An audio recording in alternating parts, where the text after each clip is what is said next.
This is the Mistress Carrie Situation Report for July 7th, 2023. Your daily entertainment headlines, industry info, and everything rock. Avenged Sevenfold is headed to the Xfinity Center in Mansfield, Massachusetts on Wednesday, July 19th on their North American tour with Alexis on Fire. Get the link for more info and to get tickets in the show notes of this episode. Foreigner announced the Farewell, the Very Best of Foreigner, a stunning gold vinyl limited edition farewell tour companion album. The album launched yesterday and is available at tour stops and independent retailers.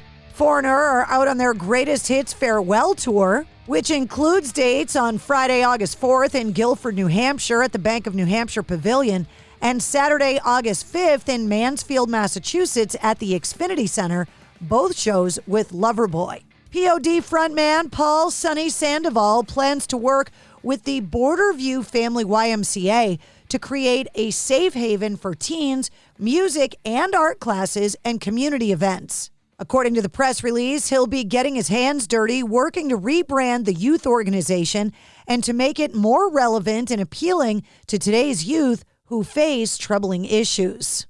In a recent interview, Rob Zombie talked about making films and how it was always something that he wanted to do. Telling Joel McIver from Metal Hammer, he said, quote, "I first started directing White Zombie videos and my solo videos, and then I did them for Ozzy and Black Label Society and other bands. I'd always studied movies and read about them obsessively since I was a little kid, and then I got a chance to make one, and so I took it and ran with it." Saying, quote, "Saying no to someone offering you money to make one just seems psychotic." Bob Dylan has personally contributed to the script for director James Mangold's upcoming biopic based on the legendary folk musician. The film, set to be titled A Complete Unknown. Director James Mangold answered the question whether or not Bob Dylan was involved with the film by saying he was, quote, "personally annotating the script." A Complete Unknown is set to star Timothée Chalamet as Bob Dylan and set to begin filming next month. The director also revealed that the film is not going to be a typical biopic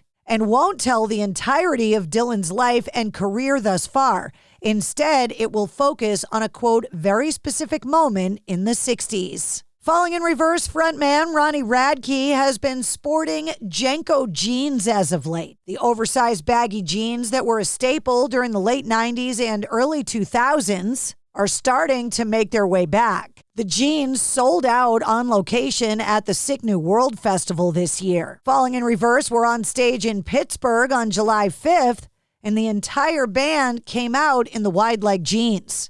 The band posting on social media saying, "Thanks, Pittsburgh," and Jenko. The Eagles have announced the Long Goodbye Farewell Tour. Officially billed as the legendary rock group's final trek, Steely Dan is going to serve as the opening act for the tour.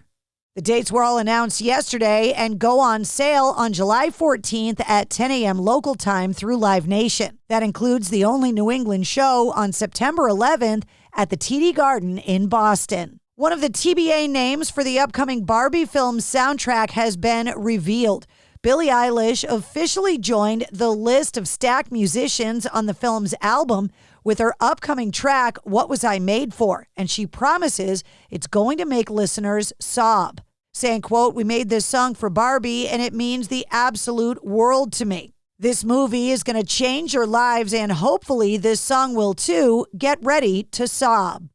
Back in 2021, Danish and Swedish paleontologists discovered a fossil of a new species of conodonts. The researchers named the fossil Drepanoistidus Iommi after the Black Sabbath guitar player Tony Iommi, continuing the long-held tradition of naming fossils after metal legends. Researcher Matsi Eriksson said, quote, "I personally have quite an extensive track record of combining my science of paleontology with heavy metal, having named fossils after Lemmy from Motorhead, Alex Webster, and King Diamond." Saying, quote, "Tony Iommi has been high on my list of people I wanted to honor this way. To my great pleasure, both my fellow co-authors loved the suggestion. So now Tony Iommi is also immortalized in the scientific literature with the gorgeous species Drepanoistidus Iommi. And now Erickson has presented Tony Iommi with a life-size sculpture of the prehistoric fossil created by sculptor Esben Horn. Tony Iommi said, when I first heard about this, it was a real shock to hear that a fossil had been named after me.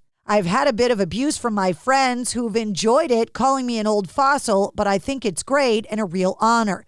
This is the weirdest thing that's ever been named after me, but I'm pretty proud of it, and I wanted to thank Mats and his team in person for being such brilliant fans. It was great to meet Mats and Esben today and receive an amazing replica of the Iommi fossil.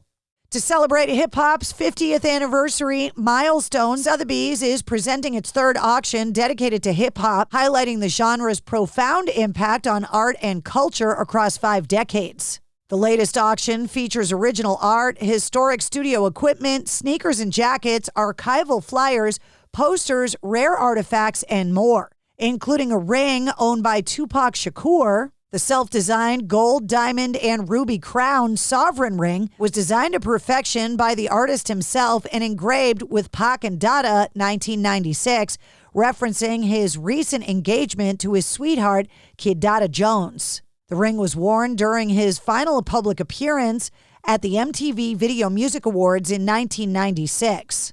The ring is being offered by Tupac's godmother and staunch supporter, who is one of Tupac's most trusted advisors with all of his most important matters, including commissioning a new piece of jewelry to commemorate his achievements and usher in a new era of prosperity. Nita Strauss is releasing her new solo album today called The Call of the Void, including 14 tracks with vocals, featuring guest vocalist Chris Motionless from Motionless in White, Lizzie Hale from Hailstorm, David Draymond from Disturbed, Dorothy, Alice Cooper, Lilith Czar, Marty Friedman, and more. The album also includes 8 instrumental tracks that can be found on digital editions of The Call of the Void. And that's your sit rep. For more details on all of the stories, check the links in the show notes of this episode. And don't forget to follow and subscribe to the Mistress Carrie Podcast. New full-length episodes come out every Wednesday. Episode 161 featuring Des Rocks is available now.